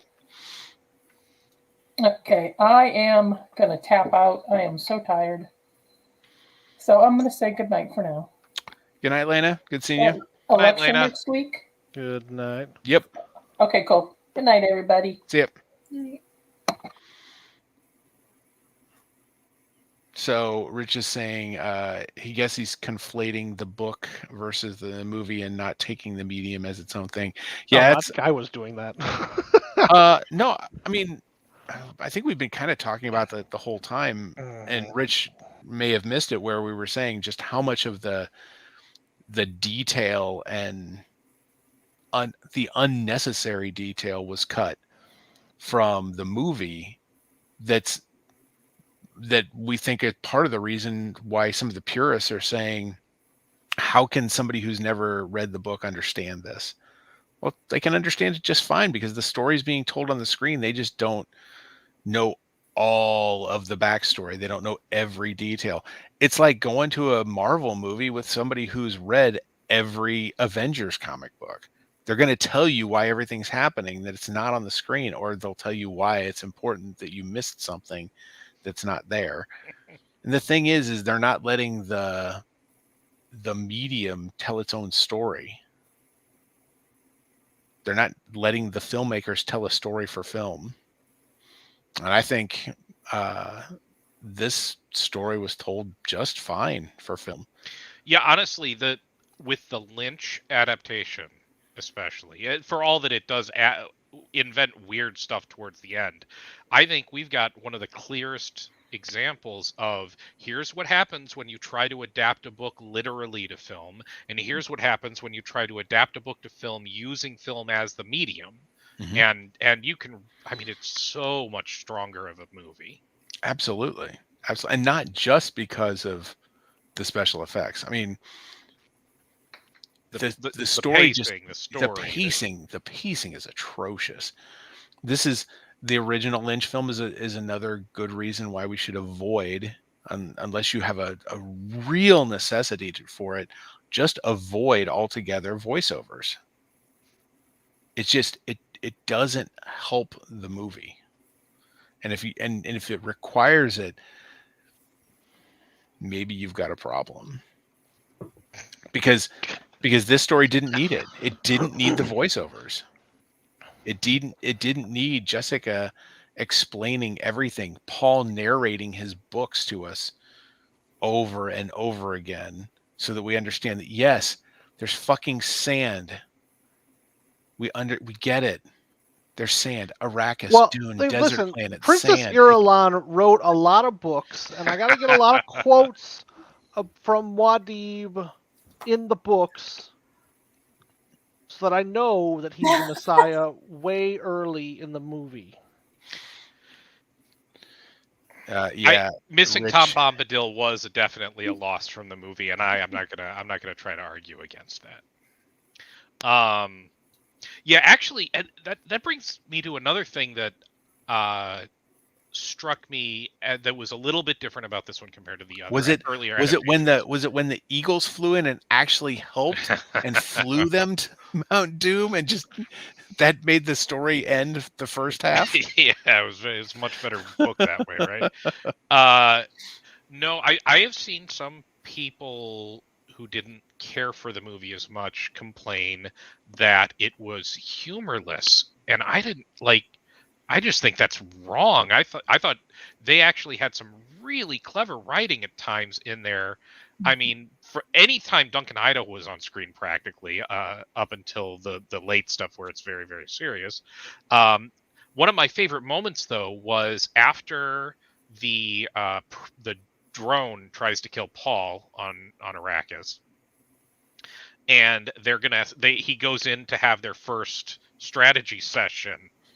And it's like, hey, here's the guy who catches assassin drones with his bare hands. And everyone just kind of laughs at Paul a little bit. He's just like,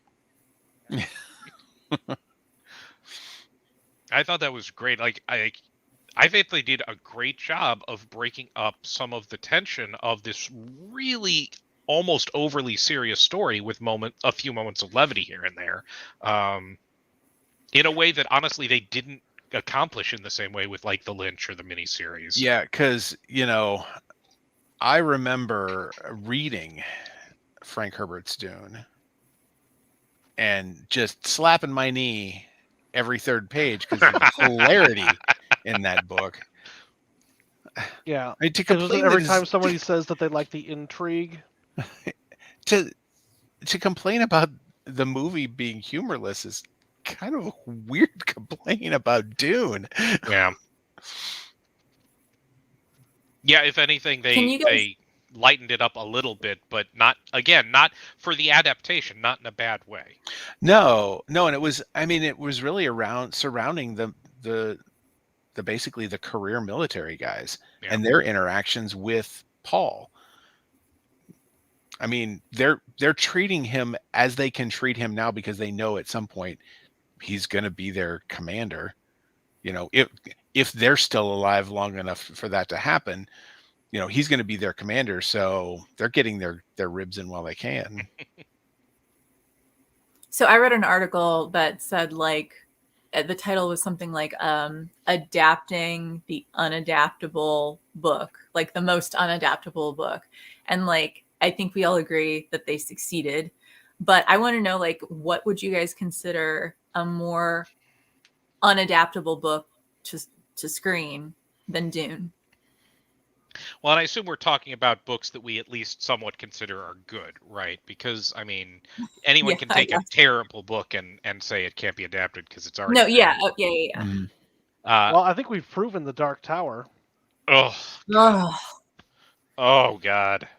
They could have, though. I think that is adaptable. I think they just absolutely shit the bed. You literally could just do the first book as the script and be fine. I know. Interestingly, I another thing that's recently come out that I saw called an unadaptable that the review said failed to adapt it, so just proved the point, was the Foundation series that just got made, which I have not watched yet, but I have also not watched that. Wait, what is it? Same. Isaac Asimov's Foundation. What is it available? It's a series. Where do you find it? Apple TV. Oh, that would explain why. Brief History of Time by God damn it, Rich. I don't know. I'm up for that challenge. Bankroll it. I'll make it. Greenlit. Tony's in charge. We're going to take the money from that Rich gives us for making Brief History of Time. We're going to get that Punch-Out movie made. Here's a book I think is utterly unadaptable, but they are making a movie of it, and it's The Three Body Problem. Yeah, I'm sure. I've read the first one. Yeah, I've read the first. Wait, what is They're it? making a movie of it. The Three Body Problem. It's a book about math. I've never heard of it. It's very good. I mean, honestly, that's kind of the problem with Foundation, too. Is there's not a lot actually freaking happens in that book. What do you do? And then in Foundation has other problems because it's so old, but the Foundation series has a Death Star. That's cool. That's very true to the... Oh, God. Anyway. Oh, wait, we missed this one. That one was in there earlier. David, talk about the Dark Tower and over has it been a decade? There's no way. The Dark Tower movie No. came out like 4 years ago. Yeah. Well, but No, how long? No, How I think it's that you hearing have you been talk talking about about it. Yeah, I mean, we were doing recaps of the books in the podcast back in the day. Did you so- guys do a BSP episode on that? Horrific? We did not. We were not allowed, I believe. Well, why? I think the internet came together and said, "We're going to shut your podcast down Yeah. if that happens." Please don't. No, actually, it was all David.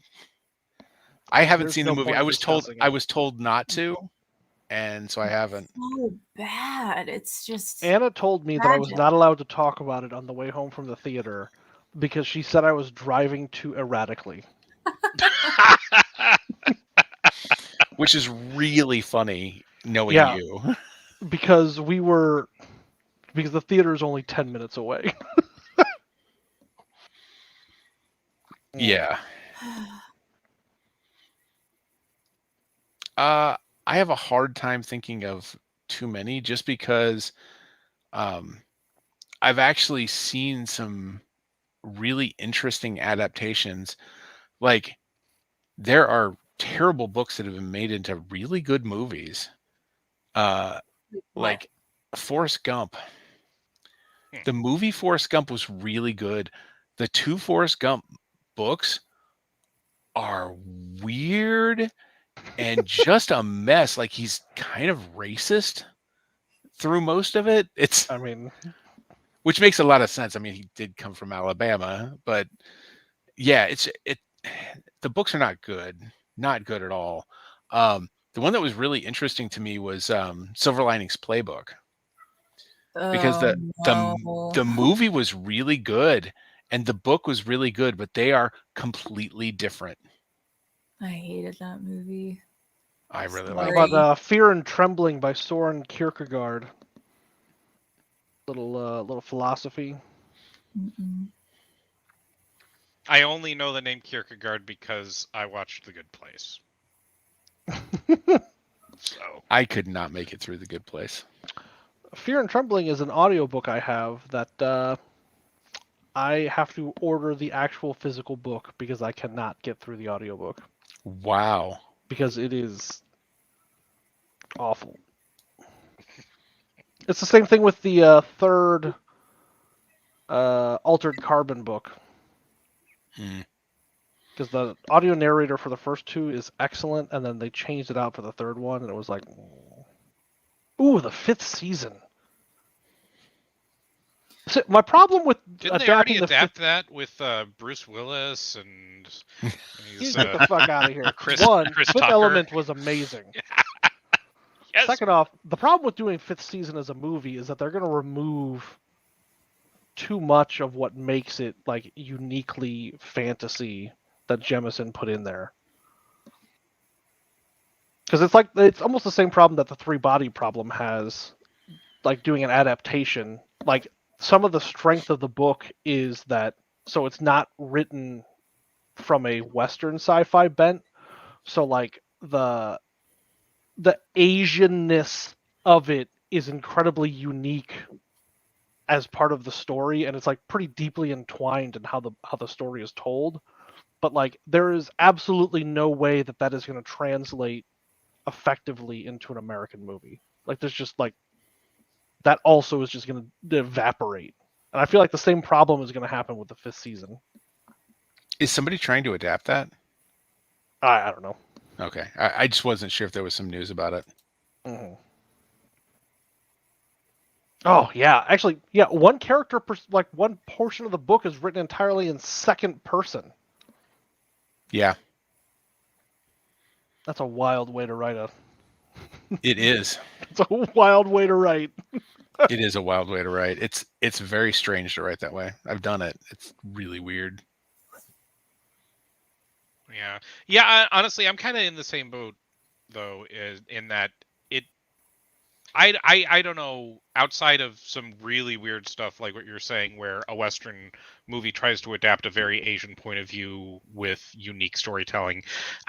I find it hard to imagine that any story is unadaptable, just because you can always change whatever you need to do to make it fit the medium. Yeah, man, we got a World War Z movie. Did we? Did. Okay, I liked that movie, but I will also say that it was, not, like I liked it as this was not based off the book at all. I liked it as an independent piece of art. I think most of Brandon Sanderson's work is unadaptable. I was wondering if you'd bring up Sanderson, because he's got his fantasy is out there. So it's some out there stuff. Yeah, that guy loves to jerk himself off. I'm gonna have to look this guy up now. A lot. Yeah, but I like it. So he's a fucking 10-page breakdown of how elevators work in his magic system. Unnecessary to the plot of the book. It's just because he spent so much time building a magic system, he didn't want that time to go to waste. Oof. Yeah, give me that fucking stuff. Painful. Give me that good stuff. Yeah, but specifically I'm talking about Stormlight Archives. His Mistborn series was his first stuff, and it's definitely a lot more tightly written. Mistborn is great, especially if you just stick to the original trilogy. Yeah. The Stormlight Archives is Sanderson being given his head with minimal editing, and I still enjoy it, but it is sprawling, painful. Every book is longer than the last book. The last audiobook was 48 hours. They're tomes. It's a lot of book. Yeah. It's a lot of book, and it's a lot of shit that does not need to happen in the book. Well, you get a decent adapter, and they cut that down. Well, and that's why I'm saying it's hard to say it's unadaptable, because you just. Well, I think it's 58 hours. Wow. That's a work week with 2 days of overtime. So I think this conversation kind of comes from the fact that Dune was always considered unadaptable because of the scope of it, because you're also talking about a period in time in making movies where no one would have considered taking a book and making multiple movies out of a single book. When this, at the time that those comments were made, I think after the era of Lord of the Rings, we're past that. We can rely on movies that you can make a franchise out of, or we have the resources now, the cost that's available to do, and the money's being put behind making television series of books to give them the space that, one book over 10 episodes. Okay. Yeah. You can do that with something. They could have done that with Dune. Yeah. And this is a good time for that too, since every streaming service is just trying to distinguish itself from every other streaming service. So it's just this big content race to snatch up properties that they can make a Game of Thrones out of. Hey, Wheel of Time, any minute now. Aren't they advertising that on yeah, it's literally gonna drop some very, very soon now. December. Did I hear that? I think it was either November or December. Yeah. 45 minutes into that first book, and I was like, "Fuck this! I don't have this in me." I was probably 45 minutes into the 11th book when I realized that I was wasting my life. Yep, you were just never going to get that time back. You're never going to think back fondly on the time you spent doing that. Yeah. You guys, it's almost 11. I've got to get up early tomorrow, but thank you so much for letting me crash. Thanks for showing up and talking about it. Yeah, I was so excited about Dune, both the book and the movie, and all of my notes, that I was like, I don't have anybody to talk about this with. Was there anything else you want to talk about? Did we miss anything? Yeah, any closing remarks or there's a review. I don't think so. I also have a little note in here that Javier Bardem was fucking amazing. Ooh, freaking amazing. No, you can say it. It's fine. He was totally great. Talk about humor, like his part where I can't remember when, but he's just going, or I gotta go now, or like his whole character was humorous in a great way. Yeah. Yeah, I just really liked it. I'm glad the next one is greenlit. I'm going to keep pressing forward on Messiah audiobook. I'll let you guys know how that goes. I'm curious to hear, actually, if we talk to you again for like a second Dune movie. I'm curious to hear if you make it through Messiah and then Children, what you think of Children compared to Messiah. Because I actually found Children of Dune, the third book, to be a lot easier to get through than Messiah. Messiah felt like Herbert was writing connective tissue and didn't know how to make it interesting or sensible. Oh, we have another question for you. Oh, before I go. From Love and Life Lisa on Twitch. Okay. Is it PG? Wait, we're Twitch streaming? Yeah, we. Where do I pick up my check? Facebook, Twitch YouTube, streamers all and make Twitch. a ton of money, right? No. We actually don't qualify to do that. Which guy do you think has the highest body count? I'm curious if this is going to be a multiple choice question. I'm confused. I'm confused about. Are we talking about killing? Or are we talking about banging? Because I think Josh Brolin probably, because he's the oldest. Not Jason Momoa. Jason Momoa's been married for a decade. Oh yeah. Brolin's a widower, and I feel like he's kind of like one of those widowers that will never be able to find a woman that amounts to his. Yeah. What? Can you clarify? But he's gonna try and find him though. You gotta audition. I mean, if you're asking me like who was the hottest guy, if that's what this is asking, I mean, I don't know. Or maybe it's about which of the three of the guys on this stream is the most likely to be a serial killer. Yeah, because I feel like it's me. I think like I'm not super attracted to Jason, Timothy, or Josh Brolin. I guess Javier Bardem. He's hot. Oscar Isaac. Okay, here's the thing with him. We look like we could be siblings. Like we both have the same eyes. So every time I look at him, I see my brother, Joel. They favor each other. So while I recognize he is objectively Whit Evan. Oh, Rich, how's the lawyer life treating you these days? All right. Well, that was a weird question, but I gotta go. Bye, All right. whoever you are. All right. Now you're gonna watch me like figure out how to disconnect for like 5 minutes. Or I can do that for you if you want. Kick me out. Done.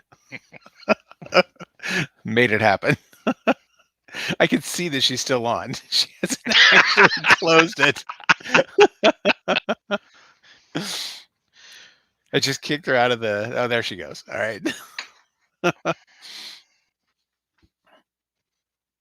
Yeah, I don't have. I mean, I think the only other thing I have to say was, I think the having not greenlit it was a bit disingenuous. I feel like that's not true unless there are people that are just bankrolling things on their own, because they've supposedly put a ton of work into the script already for the second movie. So I don't know, maybe it was a publicity thing just to get interest drummed up and get people into the theater. But at the same time, I mean, there have been plenty of cases where studios start something that's theoretically a big, long thing and then just yank the plug after That's true. go. That's true. I mean, there are a lot of studios out there that still are really willing to hedge their bets. Yeah. Yeah, that was it. I had something else, but I lost it. I I think either is equally likely. Sure. Like they could have this could have been a marketing ploy, or they just may be waiting. And we'd never know. I mean, that's super inside baseball talk. So No, Rich is right about Narnia and his Dark Materials, though. well, I mean, obviously, unadaptable. No, in that they made movies hedging then their yanked bets them. and Oh, then oh. yanked the idea of doing a franchise. I got it. What do you mean? Oh, well, how about Avatar: The Last Airbender? Ugh. Yeah, I mean, I think the studio was hoping for more because there was more material to adapt, and then the movie didn't adapt it. Terrible. Did you see that they announced who Fire Lord Ozai is going to be in the new Netflix adaptation? In the series. Who? No, Fuck you guys. God damn it. because now we need to find out. Ugh. Assumed you'd have this Avatar. information at your fingertips. And I actually don't know why I don't. Oh, Daniel Day Kim. God damn. Ooh, ooh, that's some good casting there. Yeah. Libby and I are watching it right now, and like we're just almost through the first season Wanderabout. Hmm. Like when the actual plot of the show begins. Oof. Can't fucking wait.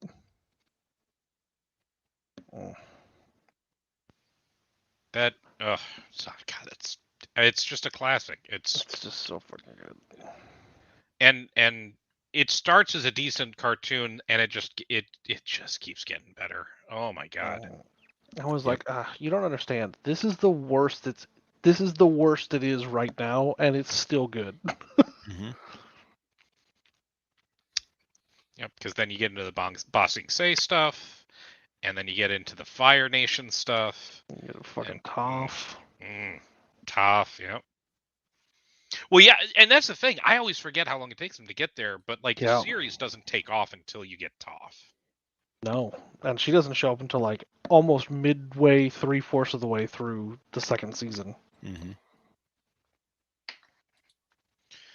The Boulder always forgets how long it takes to get Toph into the show. All right, I'm gonna go walk around my neighborhood for a bit. All right. And try and finish today's spelling bee. We will see you guys next week for election. Yeah, or I at least don't one know. of you.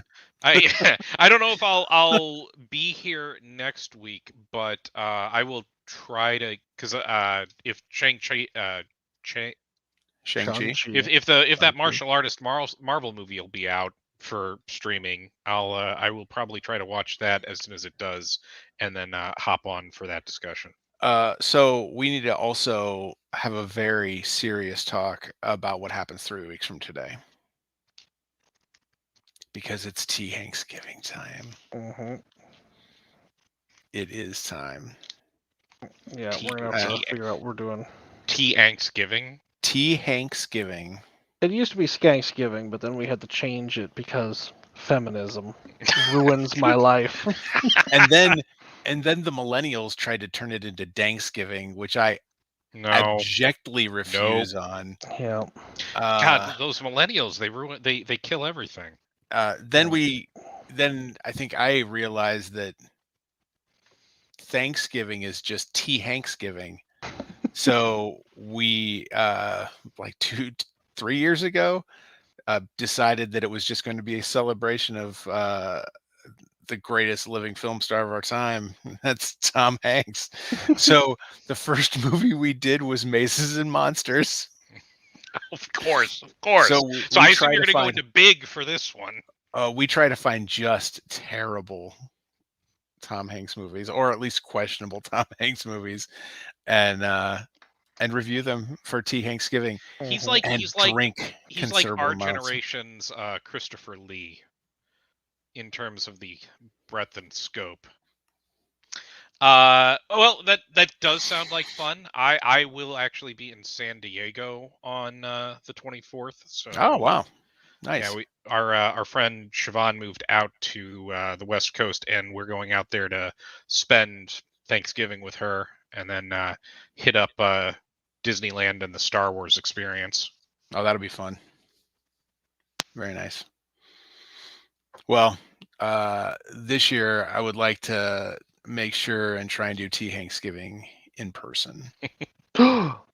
Yeah. Oh, but I already have plans for Thanksgiving.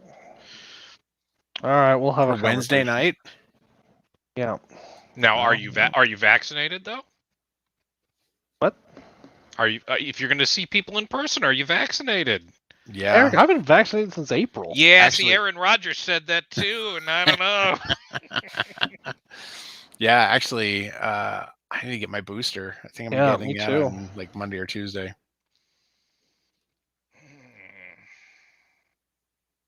Give me all of them. Give you all of the, as I heard one person on the radio describe it, witch's brew Hey, pumped into your body. Yeah, which one are you gonna Pump. get, Tony? pump. I You don't gonna know. Do a little I mix might and mix match? it up. I don't know. I'm thinking I might mix it up. Mm. Mix some Moderna into my Pfizer. You want to stick with Pfizer. That's the good I thought the stuff. deal was That's that you wanted top to get shelf. the J&J booster. I'm not Because sure. like I think the Moderna and the Pfizer were like the same they're style. similar. Yeah, Mm-hmm. and yeah, I heard that also. To fuck it, just So. get them all. Yeah, like a Pokemon. Got to catch them all.